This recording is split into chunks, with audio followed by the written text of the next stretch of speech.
Hello guys, welcome. इस video में हमारे पास ये क्वेश्चन है। इसमें जो प्लेट एरिया है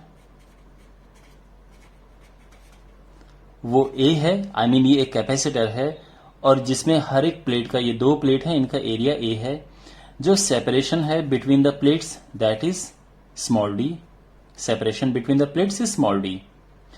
इनके अंदर इस हिसाब से, जैसा फिगर में देख सकते हैं, तीन डिफरेंट मटेरियल भरे हैं विद डिफरेंट डाइलेक्ट्रिक कांस्टेंट्स। तो क्वेश्चन ये है कि फाइंड इक्विवेलेंट कैपेसिटेंस, यानी हमें इस सिस्टम का कैपेसिटेंस फाइंड करना है। और दूसरा ये है कि अगर इन सब को हटा के हम एक सिंगल मटेरियल भरें तो उसका डाइलेक्ट्रिक कांस्टेंट क्या होना चाहिए जिससे कैपेसिटेंस पे चेंज ना हो। यानी हमें फाइंड करना है इक्विवेलेंट डाइलेक्ट्रिक कांस्टेंट।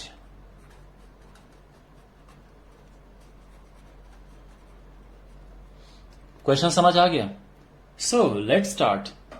यहां पे ये जो सिस्टम है, इसको हम, इस क्वेश्चन को रिफ्रेश कर सकते हैं। तो कैसे?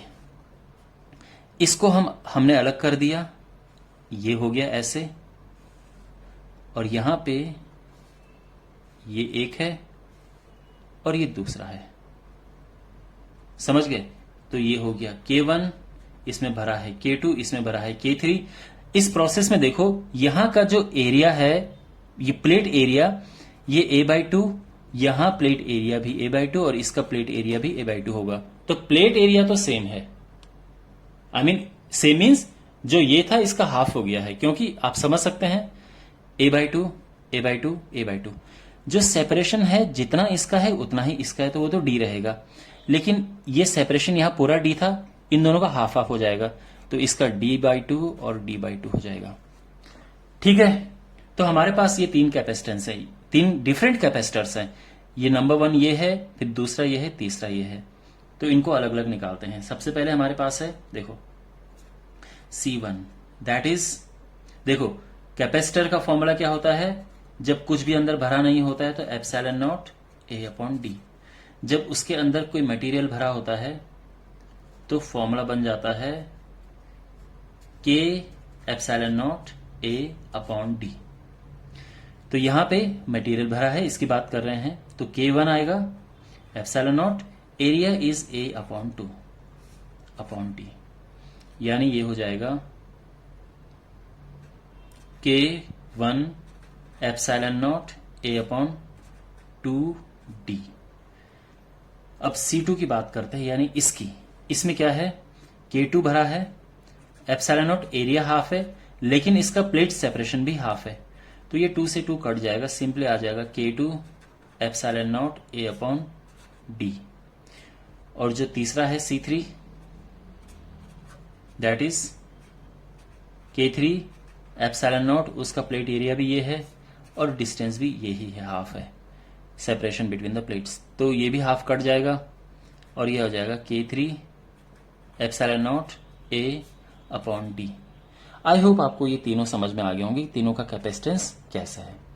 अब यहां पे ये दोनों हैं, आप देख सकते हैं ये दोनों सीरीज में है, C2 and C3 are in series, और फिर जो पूरा ये आएगा ये इसके साथ पैरेलल में आएगा, तो उसको C' नाम दे देते हैं, जो ये सीरीज में है। तो ये हो जाएगा C2 प्लस C3। तो यहां पे जो C2 ये 2 हो जाएगा, ठीक है, इसका रेसिप्रोकल C3 ये है अपॉन K3 ε0 A, ठीक है। तो आई होप आपको यहां तक सब क्लियर हो गया होगा। यहां पे D कॉमन है, ε0 A कॉमन है, तो अंदर बचा 1/K2 प्लस 1/K3, ठीक है। अब इसको थोड़ा सिंप्लीफाई करना है, K2 plus K3 upon K2 K3, और जब आप C' निकालेंगे तो ये चीज पलट जाएगी, ε0 A upon D K2 K3 upon K2 plus K3। यहां तक सही है, समझ आ गया? अब जो ये पूरा कॉम्बिनेशन जिसका हमने C' निकाला वो इसके साथ पैरेलल में है, C1 के साथ में, तो जो फाइनल कैपेसिटेंस आएगा वो आ जाएगा C1 प्लस C डैश, क्योंकि पैरेलल में सीधे ऐड हो जाते हैं। तो C1 है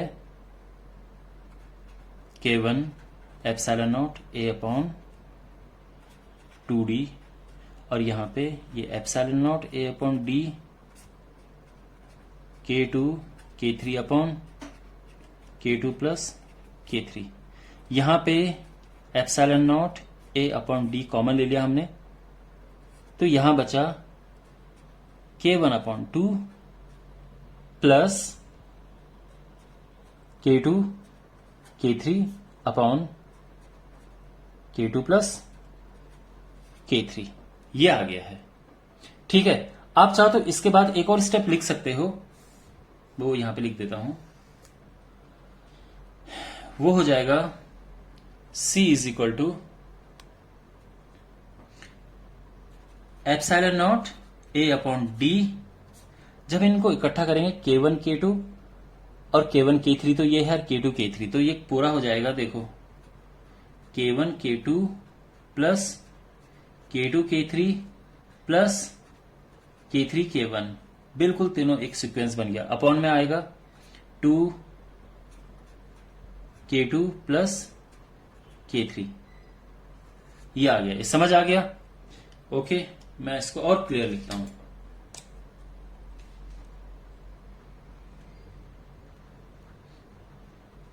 अपॉन D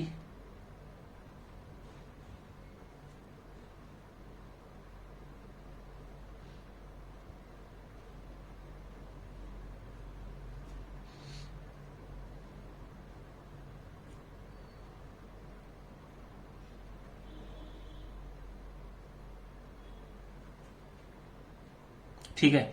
अब यहां पे क्या है कि अगर आपके पास क्वेश्चन में प्लेट एरिया दिया है, सेपरेशन दिया है, फिर तो ये आंसर सही है। लेकिन अगर क्वेश्चन में ये पूछा, ये दिया है कि जो इसका कैपेसिटेंस था जबकि हमने इसको भरा नहीं है, तो C नॉट है, तो अब क्या होगा, तो आपको इसकी जगह पे C नॉट लिख देना है, और ये पूरा अंदर वैसे आ जाएगा K1 K2 plus K2 K3 plus K3 K1 upon 2 K2 plus K3। ये समझ आ गया। ओके, अब एक और बात यह है कि अगर हम इसकी जगह पे यानी इनकी जगह पे एक सिंगल मटेरियल भरे तो उसका डाइलेक्ट्रिक कांस्टेंट क्या होना चाहिए, तो हमें कंपेयर करना है एक इससे और एक इससे। तो कंपेयर करेंगे तो सिंगल मटेरियल का डाइलेक्ट्रिक कांस्टेंट होगा ये पूरा K1 K2 plus K2 K3 plus K3 K1 upon 2 K2 plus K3। Understand? तो आई होप आपको समझ आ गया होगा कैसे है। And still if you have any doubt, do ask me in comment box. Please subscribe to the channel and help this channel grow. You can share this video with your friends. That's the least you can do for me. Take care. God bless you.